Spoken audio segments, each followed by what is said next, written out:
Hi, Pop-Tarts, back for the Quarantine Read Aloud series, chapter book edition. Today, we will be reading chapter 20 of Roald Dahl's The Witches. Chapter 20 is entitled The Triumph. So excited.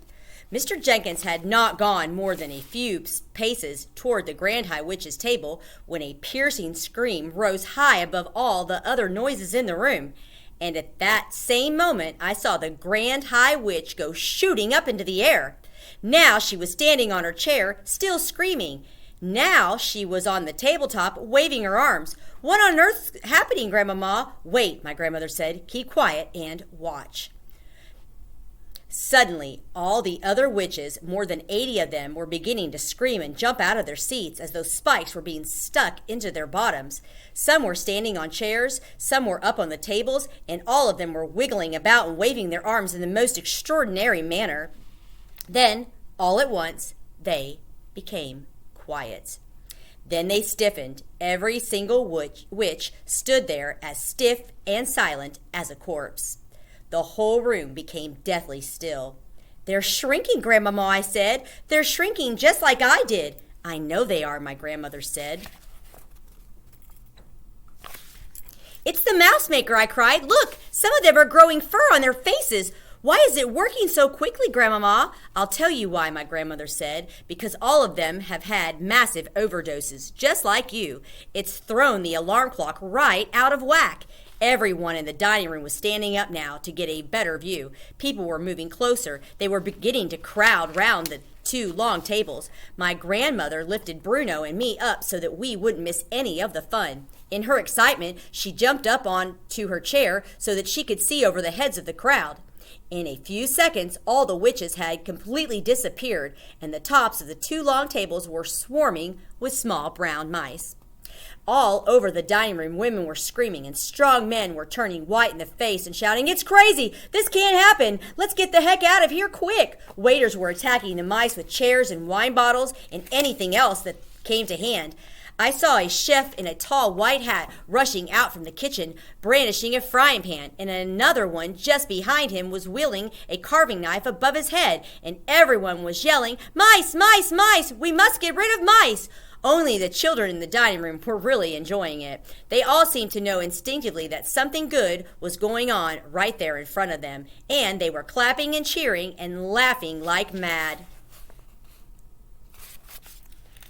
"It's time to go," my grandmother said. "Our work is done." She got down off her chair and picked up her handbag and slung it over her arm. She had me in her right hand and Bruno in her left. "Bruno," she said, "the time has come to restore you to the bosom of your family." "My mom's not very crazy about mice," Bruno said. "So I noticed," my grandmother said. "She'll just have to get used to you, won't she?" It was not difficult to find Mr. and Mrs. Jenkins. You could hear Mr. Jenkins' shrill voice all over the room. "Herbert!" it was screaming. "Herbert, get me out of here! There's mice everywhere! They'll go up my skirts!" She had her arms high around her husband, and from where I was, she seemed to be swinging from his neck. My grandmother advanced upon them and thrust Bruno into Mr. Jenkins' hand. "Here's your little boy," she said. "He needs to go on a diet."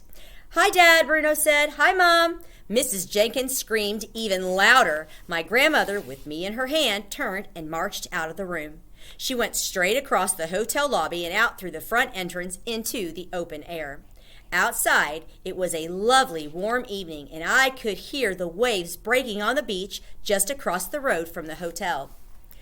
"Is there a taxi here?" my grandmother said to the tall doorman in his green uniform. "Certainly, madam," he said, and he put 2 fingers into his mouth and blew a long, shrill whistle. I watched him with envy. For weeks I had been trying to whistle like that, but I hadn't succeeded once. Now I never would. The taxi came. The driver was an oldish man with a thick, black, drooping mustache. The mustache hung over his mouth like the roots of some plant. "Where to, madame?" he asked. Suddenly he caught sight of me, a little mouse nestling in my grandmother's hand. "Blimey," he said. "What's that?" "It's my grandson," my grandmother said. "Drive us to the station, please." "I always liked mice," the old taxi driver said. "I used to keep hundreds of them when I was a boy." Mice is the fastest breeders in the world. Did you know that, ma'am? So if he's your grandson, then I reckon you'll be having a few great-grandsons to go with him in a couple weeks' time. Drive us to the station, please, my grandmother said, looking prim. Yes, ma'am, he said, right away. My grandmother got into the back of the taxi and sat down and put me on her lap. Are we going home? I asked her. Yes, she answered, back to Norway. Hooray, I cried. Oh, hooray, hooray, hooray. I thought you'd like that, she said. But what about our luggage? Who cares about luggage, she said. The taxi was driving through the streets of Bournemouth, and this was the time of day when the pavements were crowded with holiday makers, all wandering about aimlessly with nothing to do. How are you feeling, my darling? My grandmother said. Fine, I said. Quite marvelous. She began stroking the fur on the back of my neck with one finger. We have accomplished great feats today, she said. It's been terrific, I said. Absolutely terrific. And we'll see you back next time for the next chapter. Have a great day.